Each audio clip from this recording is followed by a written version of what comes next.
You drink, but your cells remain parched. You move, but your muscles feel hollow. What if the clear liquid you believe is life is actually creating a silent desert within you? Most will hear the advice, but they will not understand the principle. 99% will miss the final chapter on the ratio, the true key to unlocking this wisdom. Without it, you are simply adding dust to the wind, and the disappearance will continue. Understanding thirst. We have been taught a very simple story. When you feel thirst, your body needs water. So, you drink water. The sensation in your mouth and throat goes away, and you believe the need has been met. This is a shallow understanding. It is like seeing a plant with yellowing leaves and giving it only sunlight, forgetting the soil and the rain. True thirst is not a sensation in the mouth, it is a cry from the cells. It is a cry for hydration, and hydration is a process far more profound than simply swallowing liquid. It is a process of transport, of communication, of electrical energy. Your body is not a simple container to be filled, it is a vast and intricate inner ocean, and the health of this ocean depends not on its volume, but on its composition. Imagine your inner ocean. Every cell in your body, from the neurons in your brain to the fibers in your muscles, floats in this ocean. They draw nourishment from it and release their waste into it. For this exchange to happen, for life to flow, the water must be alive. It must contain the very elements that allow for electricity, for communication. Plain, empty water is like distilled, dead rain falling into a vibrant sea. It dilutes, it weakens the composition of the whole.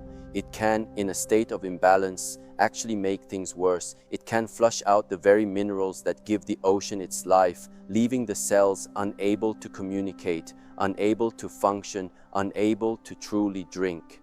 The feeling of weakness, of fatigue, of muscle cramps, of a foggy mind, this is often the sign of a dehydrated cell, even in a body that is full of water. The cell is an island, and it is surrounded by water, but it has lost the ability to bring that water inside its walls. This is the great paradox. You can be drowning in water yet dying of thirst. The problem is not the water itself, but our misunderstanding of it.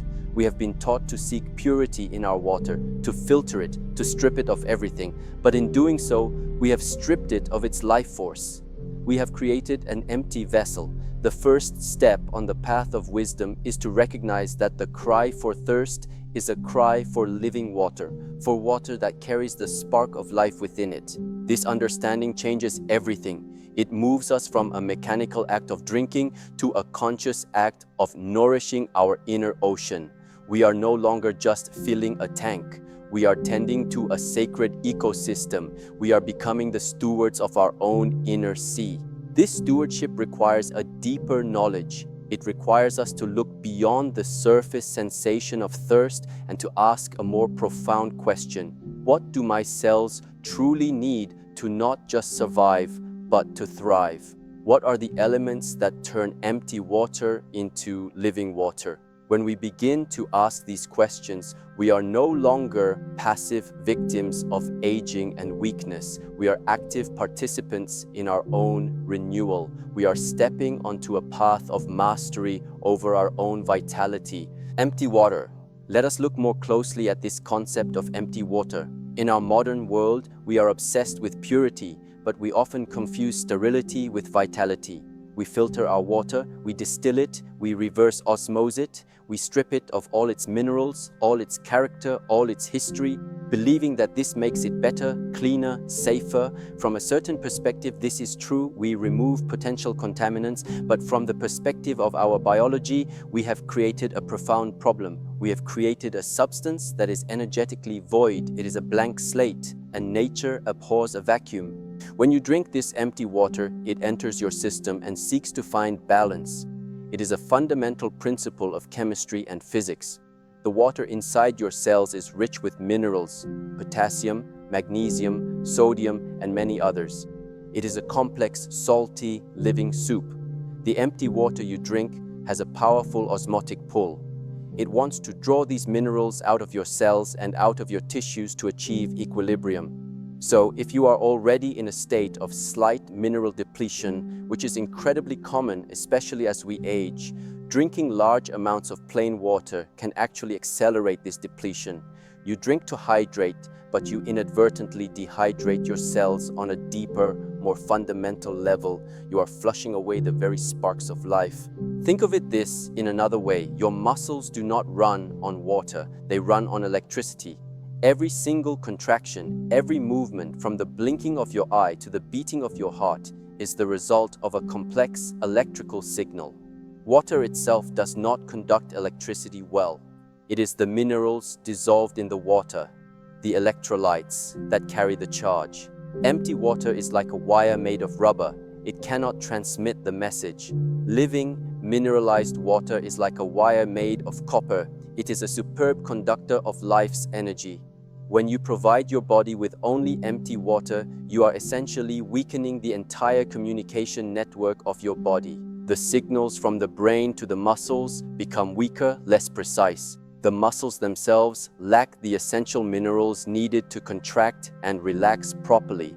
This can lead to cramps, to weakness, to a feeling of being disconnected from your own physical power. You may have all the protein and all the desire to be strong, but if the electrical system is failing, the structure cannot respond. This is why so many people feel tired and weak despite drinking the recommended amount of water each day. They are filling the body, but they are not energizing it. They are not hydrating the system, they are merely diluting it.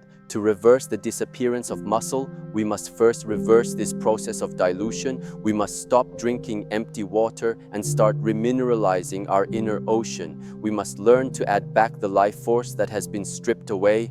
The spark, the life force we speak of, is not a mystical concept. It is a physical reality. It is the electrical charge that animates our being. Every thought you have is an electrical storm in your brain.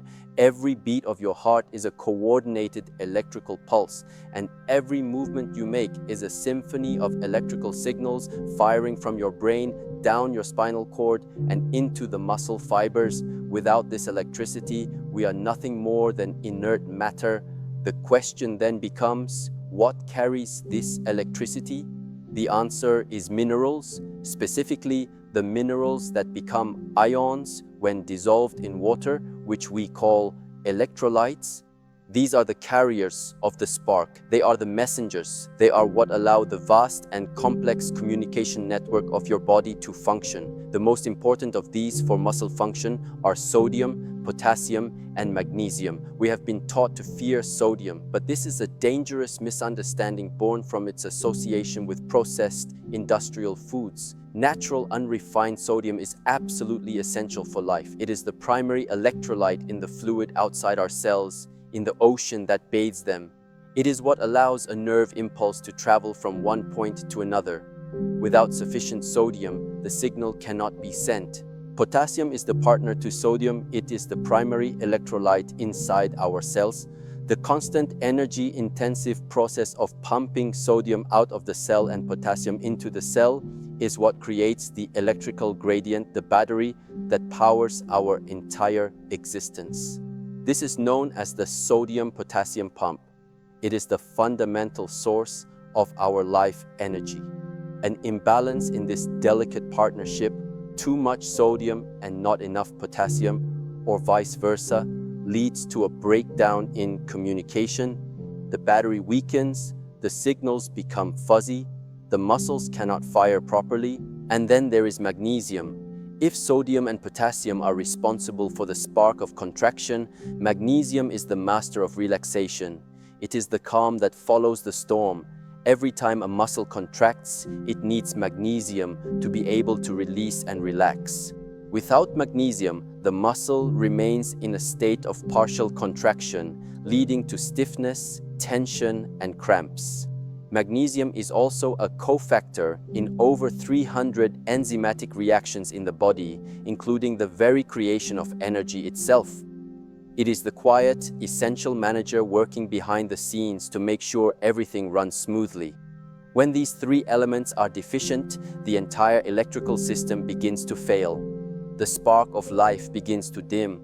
To rebuild our strength, we must first reignite this spark. Silent disappearance. Now we can understand the silent disappearance of our muscles in a new light. It is not just a matter of protein, It is not just a matter of disuse, though that is also a factor. It is a matter of electrical failure. It is a slow-motion power outage happening throughout the body. When a muscle cell is chronically depleted of the key electrolytes, it cannot function correctly. It cannot receive a clear signal from the brain. It cannot contract with force. It cannot relax completely. It cannot properly take in nutrients like amino acids from protein to repair itself. It cannot efficiently expel its waste products. The cell becomes weak, tired, and toxic. It becomes an island in a polluted sea, slowly starving. In this state, the body, in its wisdom, makes a choice. A structure that is not functioning, that is not receiving a clear signal, that is a drain on resources, is a liability. The process of muscle atrophy, the shrinking and weakening of the muscle, begins to accelerate. The body begins to dismantle a house that has fallen into disrepair. This is not a malicious act, it is a practical one. It is the body's attempt to conserve energy and resources by getting rid of what is no longer working. The disappearance is not the problem itself, it is the symptom of a deeper energetic and electrical crisis. This is why simply drinking more plain water can feel so counterproductive. You are, in effect, worsening the electrical crisis by diluting the already low concentration of electrolytes. You are making it even harder for the signals to get through. This is also why you can eat a high-protein diet and still see your muscles fade. You are delivering the bricks, amino acids, to the construction site, but the workers, the electrical signals and enzymatic processes are on strike because they haven't been paid with the currency of minerals. No work can be done. The bricks just sit there unused and may even be converted into something else or discarded. To halt this silent disappearance, we must address the root cause. We must restore the electrical integrity of the system. We must remineralize our inner ocean so that the signals can be sent and received with clarity and power. We must provide the fundamental currency of minerals that allows the work of repair and maintenance to resume. When we do this, we are not just fighting muscle loss. We are turning the power back on in the entire kingdom. The lights come on in the brain, the heart beats with a more stable rhythm, and the muscles awaken from their slumber, ready once again to receive their instructions and to manifest our will in the world. This is the foundation. Without this electrical foundation, all other efforts are built on sand, on first element. The first element we must consciously add back to our water is the one that has been most unjustly demonized, sodium. The fear of salt is pervasive in our culture, but this fear is based on a misunderstanding. It confuses the industrial, refined, chemical-laden table salt that is added in massive quantities to processed foods with the natural, unrefined, mineral-rich salt that is essential to all life on earth.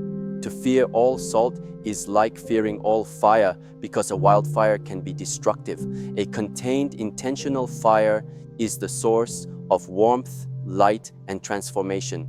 Natural salt is this intentional fire for our biology.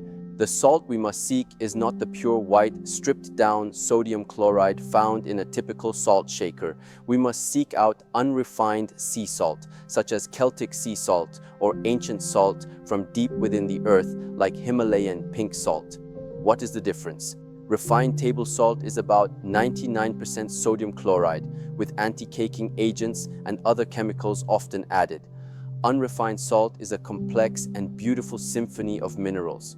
While it is still primarily sodium chloride, it contains dozens of other trace minerals in their natural ratios: magnesium, potassium, calcium, and many others. It is the taste of the ocean itself, the memory of the ancient sea from which all life emerged.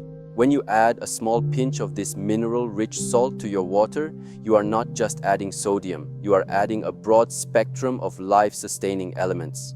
You are beginning the process of turning your empty, dead water into living water. The sodium itself is the primary carrier of the electrical charge in the fluid outside your cells. It is what allows the nerve impulse to propagate. It is what governs the fluid balance of your entire body, telling your kidneys how much water to hold onto and how much to release. When you are deficient in sodium, Your body does not want to hold onto water, and you can become dehydrated no matter how much you drink. A small pinch of unrefined salt in your first glass of water in the morning is a profound act of reawakening. You are providing the fundamental element needed to turn on your nervous system. You are giving your body the signal that it is safe to hydrate, that it can hold on to this water because it is now useful, living water. This is not about making your water taste salty. A small pinch in a large glass is often undetectable. It is about shifting the energetic quality of the water. It is the first step in remineralizing your inner ocean and preparing the entire system for the day ahead. It is a simple, profound, and foundational practice. Second element. The second essential element is the partner, the other half of the fundamental battery of life. This is potassium. If sodium governs the ocean outside the cells, potassium is the king of the ocean inside the cells. The constant interplay between these two minerals, the pumping of sodium out and potassium in, is what creates the electrical charge across the cell membrane. This charge is what makes life possible. It is what allows a muscle to contract and a neuron to fire. Without sufficient potassium, this battery cannot hold its charge. The cell becomes weak, flaccid, and unable to perform its duties. In our modern diet, this partnership is often thrown into a state of severe imbalance. We consume an enormous amount of sodium from processed foods, while our intake of potassium-rich foods like fresh fruits and vegetables has declined. This imbalance is a recipe for cellular dysfunction. The body struggles to maintain the electrical gradient. This can lead to high blood pressure as the body retains water to try and dilute the excess sodium, and it can lead to profound muscle weakness and fatigue as the cellular batteries run low. Restoring this balance is critical. While the best source of potassium is always a diet rich in whole foods, for the specific purpose of creating living water, we can add a small amount of a concentrated potassium source. A very simple and effective source is cream of tartar, potassium bitartrate, which is a byproduct of winemaking. It is a pure source of potassium. Another excellent option is coconut water powder, which is naturally rich in potassium and other electrolytes. As with the salt, we are not adding a large amount. A tiny pinch, perhaps an eighth of a teaspoon, is all that is needed to contribute to the symphony. When you add this small amount of potassium along with the unrefined salt, you are not just adding two separate minerals. You are restoring a sacred partnership. You are providing both terminals of the battery. You are giving the body the precise elements it needs to re-establish the electrical potential that is the very foundation of your strength and energy. You are telling every cell in your body, here are the tools. Charge yourself, awaken. This conscious act of restoring the sodium-potassium balance is one of the most powerful things you can do to combat the slow fade of weakness and fatigue. It is a direct infusion of energy at the most fundamental level of your being.